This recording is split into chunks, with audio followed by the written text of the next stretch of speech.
রান্না করে নিচ্ছি টুনা মাছ। এটা আমরা এক্সট্রা তেল দিইনি, যেহেতু এটার মধ্যে অলিভ অয়েল ছিল।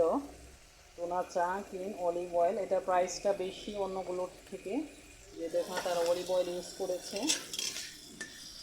আর আমরা ব্যবহার করেছি এখানে পেঁয়াজ, রসুন এবং মাছের কিছু মশলা আছে, কাঁচামরিচ কুচি, একটু মরিচ।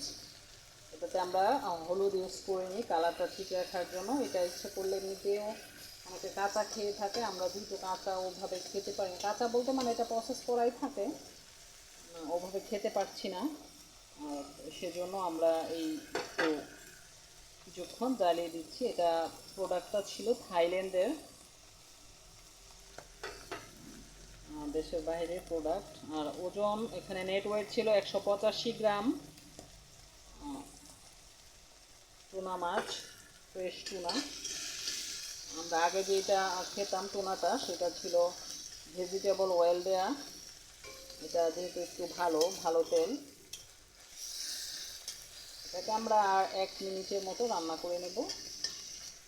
শুকিয়ে গেছে, হয়ে গেছে আমাদের টুনা। এটা প্রোটিনের খুব ভালো উৎস এবং ওমেগা 3 সমৃদ্ধ, হার্টের জন্য, প্রেশারের জন্য খুবই উপযোগী এবং খুব স্বাস্থ্যসম্মত। আসলে টুনা টুনাটাই খাওয়া উচিত, ক্যানের চেয়ে ভালো, কিন্তু যেহেতু ক্যানটা অ্যাভেলেবল পাওয়া যায় এই জন্য ক্যানটা ইউজ করা হয়। ধন্যবাদ সবাই।